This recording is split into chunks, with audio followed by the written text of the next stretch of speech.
This was my face throughout the entirety of this episode. Hey guys, welcome back to Real Housewives Recaps. Today I am super excited to be talking 90 Day Fiancé, Season 8, Episode 11, Three's a Party. You guys, this season, oh my gosh, it's so wild. We're going to be talking the Brandon and Julia of it all. I mean, let's jump right in. I have no words. Just when I thought Brandon's relationship with his mom couldn't get any weirder, it does. So we start off with Brandon and Julia, and they're both saying how happy they are, and he's saying he's happy too. A few weeks ago, they told his parents that they were going to move out, and that she's unhappy there. Flashback to mom crying, uncomfortable. Ugh. So they worked out a deal where they can sleep in the same room together. Okay. So we get to see this, and then they're just in this random car ride. And out of nowhere, Brandon points to some big sign and is like, "Look, Julia, medical care fast." At the exact same time, she starts feeling nauseous, has to roll down the window. Okay, here's my thing on this. I don't care if things are fakey usually. I get reality TV. I watch a ton of it. I understand that producers are involved and storylines have to be made and, things have to be set up so that storylines can continue. This seems so fakey, so over the top fakey. They didn't have a storyline right now because everything's actually going well for them. Sleeping in the same bed, and I wouldn't say things are going well for them, but things are not bumpy for them. So this is their pretend storyline. We'll get into the childishness of it all, about not using birth control and about him blaming her for getting herself pregnant later. But to me, this just felt so fake. Let me know in the comments. Did you feel the same way? This one just came off as completely, we need a storyline. Let's come up with this idiotic idea. You guys, let's get into Stephanie and Ryan. There's a lot to talk about here. I love to talk about her interesting personality. We'll say that.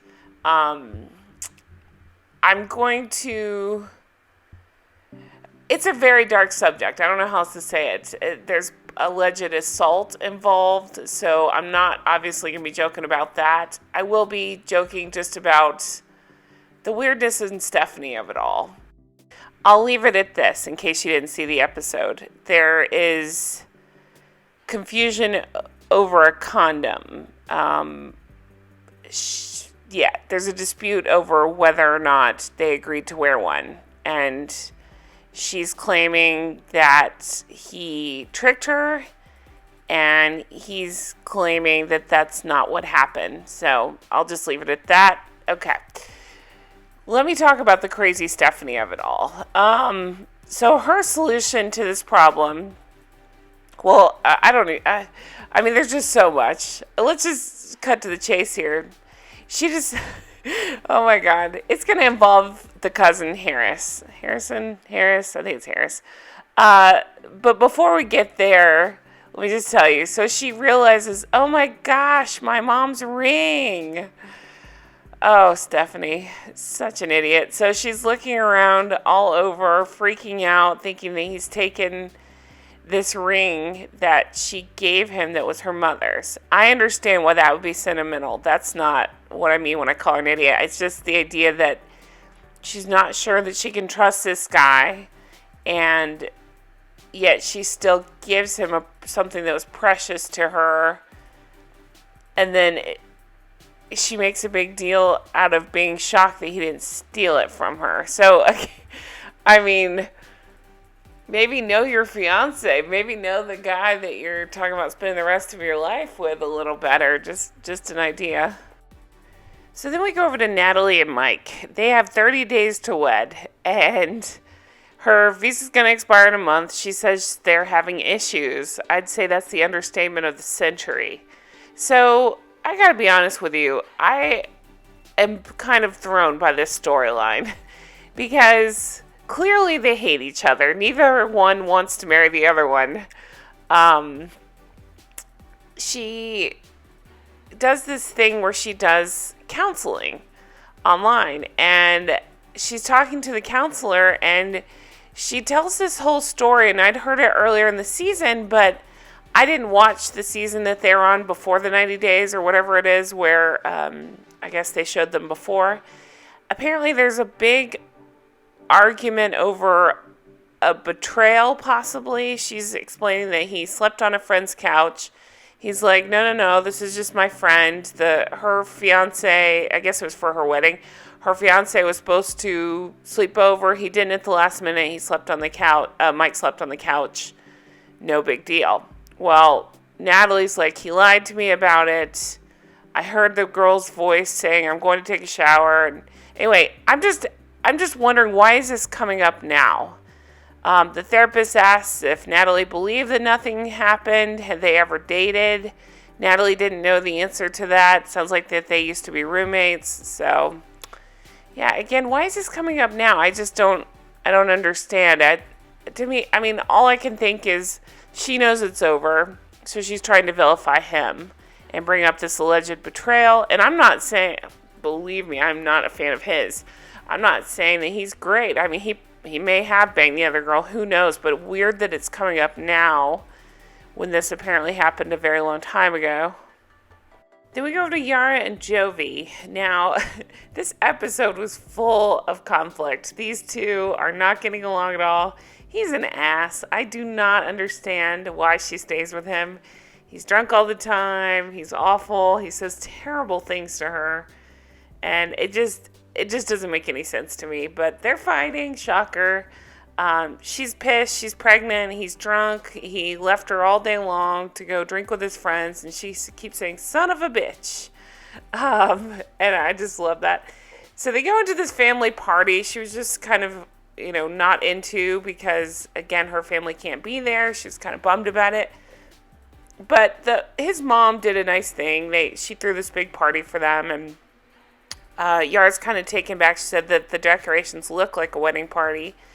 But she does say that his mom makes her feel better, like she cares, and that Jovi makes her feel bad. So mom calls everyone to gather around, and Yara and Jovi have their first dance. And it is the funniest part of the episode to me, because while they're dancing, mom is looking on lovingly. And she's saying things like, I was nervous she might freak out. She seems happy, and I can see the way they look at each other. They're really in love, and all things like this. And yet we go to Yara, who's saying, I hate you, you bitch, to Jovi. And I that just really cracked me up. They thought it was loving, and Jovi was being a creep and grabbing her ass in front of his family. And she kept calling him a bitch, and it really made me laugh. Jovi says Yara's happy with the party, but she's pissed, and he blames her hormones and calls her crazy. You guys, what is with all the men on this show? That's disgusting. He's calling her crazy and talking about her hormones because she's pissed he's drunk. And Brandon is blaming Julia for potentially getting pregnant. I mean, what the hell? What is happening here? It's really gross.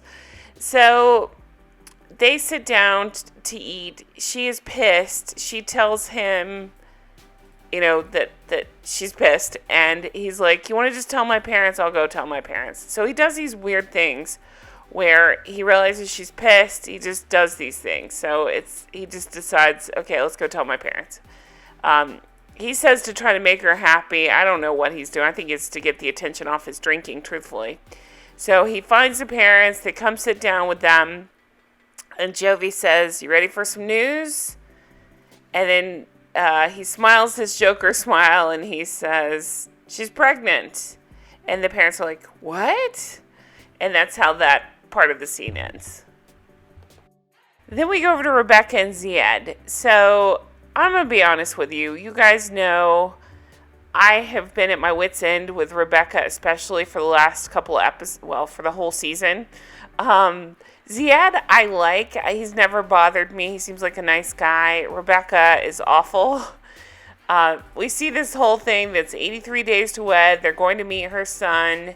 Zied has not met her son before. It's they talk about the girl flirting the night before caused an issue with them. They're fighting over the GPS.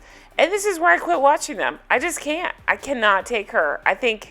I'll be honest with you, I actually think they probably are like very happy together. They seem happy. But they have no storyline, so she picks these fights, and it's just hard to watch. So I'm going to skip right over and go to Tariq and Hazel, because they have issues we can't talk about. So they have 35 days to wed. They're doing much better now, knowing that her son is okay. They were worried last episode because he did have a fever. So now they're starting to concentrate on wedding. They were really hoping that they could wait till lockdown to plan this thing, but they're running out of time. So Angela and Tariq get on this FaceTime with this friend. I'm sorry, Hazel and Tariq get on FaceTime with their friend Angela. Angela has been like a sister to Tariq, and she seems very sweet. She's like happy to talk to Hazel, and Hazel just pops out with and volunteers that she's very happy, but she wants to have more happy. And Angela's like, what's more happy? And Hazel says, to have a girlfriend, and she giggles. So I'm excited for her. She explained many times that in Philippines that's not allowed. So she was very excited to come to America and to be able to explore the idea of having a girlfriend. So I'm going to ask the question here. Tariq seems to love her. Does she love Tariq? I know being a lesbian back where she's from is not a safe option for her. So is this what this is about? She doesn't seem overly happy with Tariq. He seems happy with her. I can't get a reading from her, and I don't know if that's her personality. Is this her ticket to, living the lifestyle that she wants to live? It's hard to say. I just don't see this going well for Tariq, and I like him. He's probably the most normal person on the show. He seems to truly care about Hazel, and he's been more than accommodating for anything she wants to do. However she wants to set up this relationship, he's on board. So I'm just curious how this is all going to work. Then we go back over to Numbnuts. And by Numbnuts, I mean Brandon and Julia. So he has this great idea that they should go talk to his parents about the possibility that she might be pregnant before actually taking a test. I mean, what? So again, I can get on board with any stupid storyline. I don't care if it's real or not. I just choose to believe it. This is so ridiculous. There's absolutely no mention of periods and how late she is or if she's even late. The only symptom is she felt barfy. So this is ridiculous. This is just felt like a contrived storyline. And he loves to shock his parents, and lucky for him, Mom especially is easily shocked, and she is. So we saw in the previews she freaks out, but it really wasn't that big of a deal. The funniest part of this whole thing to me is when Dad said, I probably would have waited to take a test before I announce it to my parents. I mean, they just let you guys start staying in the same room, and this is what you're going to do? Like, good idea, Brandon. Really smart. They tell the parents that they're not sure and they're going to pick up a test on the way home. Hey, idiot, maybe pick up some condoms too. Anytime the subject of condoms comes up, he tries to say, oh yeah, neither of us like those. Okay, well then you need to figure something else out if that's the case. If you two are this relieved to not be accidentally pregnant, figure your shit out. Be a grown up. This is stupid. The worst part of this whole thing is coming up when he basically blames Julia for potentially knocking herself up. What the fuck? Even the dad's like, no. And his parents are pretty unreasonable, so for him to see that this is unreasonable, then there's a big problem. So back over to Mike and Natalie, and at this point, I don't know why we're dragging it out so much. The only time he smiles is when he's petting his cat. So Natalie is saying Mike doesn't realize I'm going through a hard time and have trust issues. So again, this is so weird that this is just now coming up. I understand it came up in previous season, but it's just now coming up this season. I think once you make the decision to come over to America, you just kind of have to let that go. I don't know what to tell you. Believe me, I think he's an awful person. I think he's passive aggressive. I think he doesn't communicate. I think he made up his mind as soon as she got here that he was not into this. But it was like, oh shit, she's here now. I gotta pretend like I give a crap and gotta make this work. I think she's awful too. She's a narcissistic, and the whole world revolves around her and her moods, and it would be very tough to live with either of them. That's why I think they're perfect for each other. So she brings up this issue from the past of him sleeping on a friend's couch and asking him to be honest, and he's just giving these one-word answers. She's like, "Were you completely honest with me?" "Yes." Are you guys just friends?" "Yes." It's like, okay, Mike. I don't know. I think they're both over it. She's looking for a reason to make it his fault. He's looking for a reason to make it her fault. Nobody wins. Nobody's happy. Why, oh, why is he still wearing this Bluetooth? What is happening with this? Did he lose a bet? Oh, you guys. On to the wildest part of the episode. So, again, I'm going to not talk about the alleged assault that happened. Instead, we're going to focus on the insanity that follows, which is Stephanie is calling Harris. Now, remember, Harris is Ryan's cousin. He calls her back, and he's calling her baby and stuff. And she's like, "You're not going to believe what your cousin pulled on me. I can't trust your cousin." And literally in my notes, I have, wait, you banged his cousin, and you're saying you can't trust him? Question mark. So to camera, she explains that Harris is there for me, and then says, "Call me tomorrow, please," and loses signal. To camera, she's saying, "My life is a shit show." Yeah, it's a shit show of your own making. So then she calls Maria, her friend slash psychic, and she tells her shit has hit the fan. She explains about the issue, the condoms, all that stuff. Okay. So the psychic friend then says, move on. You're sacrificing your health, your self-worth. Okay. Stephanie says, "Do I need to see Harris tomorrow, or do I just get on a plane and come back?" Her friend says, and I wrote it down, "I think he has a motive too. Forget Ryan, drop the visa, get home. Whatever you want to do with Harris after that, figure it out. That's another chapter of your life." So Stephanie, in her own little world, hears what she wants to hear and says to camera, "I'm going to see Harris tomorrow. Maria sees great signs with Harris. I put a lot of heart and soul into what she tells me. Maybe it's meant to be with Harris." Oh my God, you guys. Just when I think she can't get any cringier or make any worse decisions, she goes and says things like that. Clearly, that's not what this psychic friend says. That's not at all what she said. She said, "Come home, get your shit together. If you want to be with Harris, figure that out later." Nope. Stephanie decides maybe Harris is the one. So then we go back to Dumb and Dumber over here. He's talking about not being able to afford a baby. Hey, idiot, buy condoms. Nervous about the test. Hey, idiot, buy condoms. They're both saying this will change their plans in their life. We're a new couple. I mean, just every dumb thing. Like, we've all been young and dumb. I get it. I'm not trying to be so harsh, but seriously, like, you're straight up, they flash back to interviews where they're saying, "Oh, they don't use birth control. They just use the pull-out method." And then they're shocked that they have a pregnancy scare. But again, I don't know that I believe this. It felt very staged to me. I've already said everything I want to say. It's silly. They call the parents out. They try to keep them in limbo about, maybe we're pregnant. They're like, "You're kidding. You're kidding."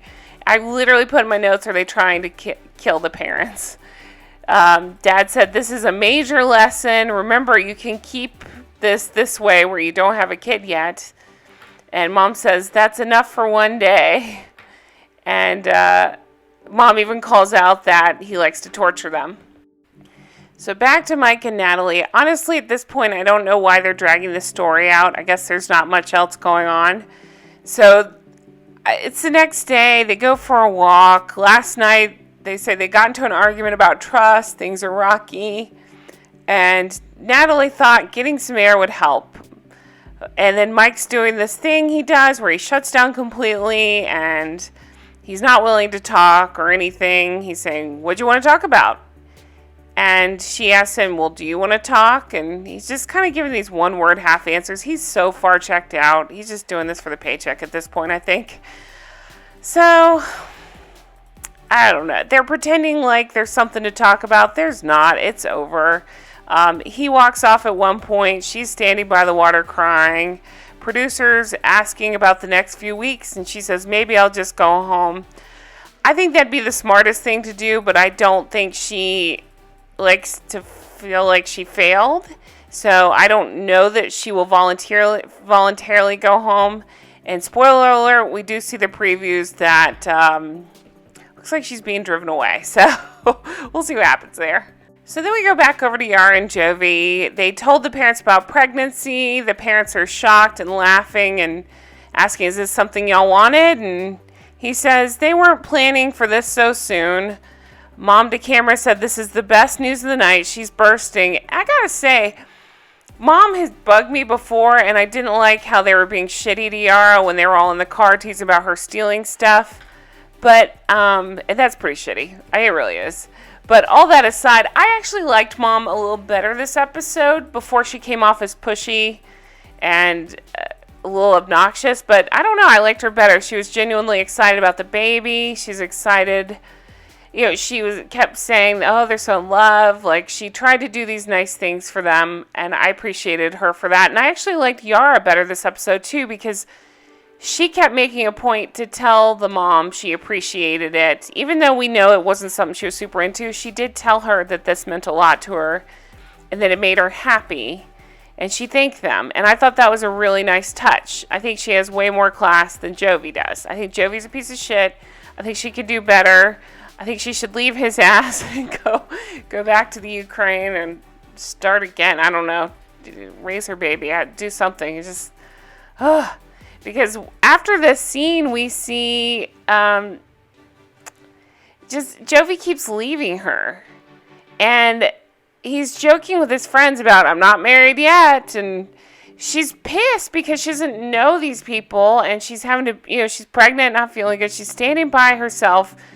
We keep seeing him with a stupid Joker smile. Even his friends, go up to her and are like, "What the hell's his problem? This is y'all's night. Why isn't he with you?" And Yara's saying, "Jovi, he just wants to have a good time. He doesn't care how I feel. He just wants to hang out with his friends and drink." And that's pretty much all we see. It's pretty disgusting. So Yara's having to make small talk with his family while he's off with his friends getting drunk. They end up, she finds him and she says, "You're forgetting about me and you're hanging out at the bar." And he's like, "Why you look so mad?" "Idiot, she just told you why she's so mad." She says, "You're getting drunk." And he takes offense to that. "I'm not drunk." Yeah, he is drunk. So producer asks, "Are you having fun or not?" And Yara says, "This is a party for Jovi to drink and have fun with his friends." She says, this wasn't about us, it was about you. And he says, "I'm over this. Welcome to pregnancy, guys." So he's blaming her pregnancy for her having a normal reaction to him being a dick. And I just did not care for that at all. She says, "You think I deserve something like this? I'm done with you. And when you get married, there's a time you need to care about me. Not just about you and your alcohol. I don't need it. I deserve to be happy." And the producer says she didn't have a good time. And what was Jovi's response? He says, "I don't care." And Yara says he doesn't care. Producer says, "How do you feel hearing this?" And Jovi says, "I don't want to hear any more of it. I'm over it." And she says, "Well, then go." So he walks off. And that's how this scene ends. And he is such a piece of shit. I wish she'd leave him and move on because he's a terrible person with a creepy Joker smile. And that's it for the episode. So then we see a flash to next time. More Rebecca and Zied fake drama. having to do with the wedding, potential dates. Oh yeah, we never saw Andrew this episode, and I do not miss that asshole at all. Andrew and I almost said Yara, not Yara, Amira, trying to figure out the next stupid idea he has and why she's not 100% on board. And her dad's like, are you crazy? Have you seen you? Have you seen him? Okay, so then we go over to Julia trying on wedding dresses. Idiot Brandon is on his phone and he's yawning. He's not at all into this. So that's a good sign.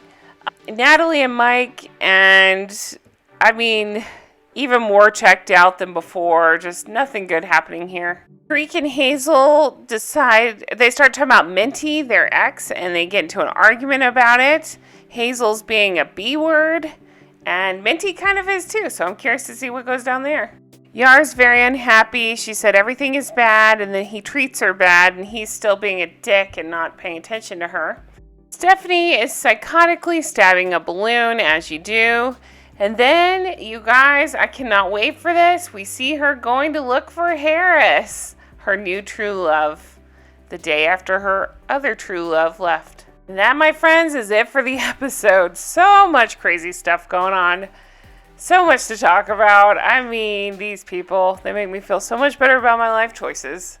Anyway, thank you guys so much for watching. I really appreciate it. I hope you guys have a fantastic week. Be sure to check out my Patreon if you want to support the show. $1 a week, $4 a month gets you lots of bonus episodes, including Scary Island season of New York. Right now we're going to Morocco and all the madness that ensues there. Then we are headed to Below Deck, the season with Rocky, like the greatest season of Below Deck ever. So join me over there. Thank you guys so much for everything. I hope you have a fantastic week. Stay healthy,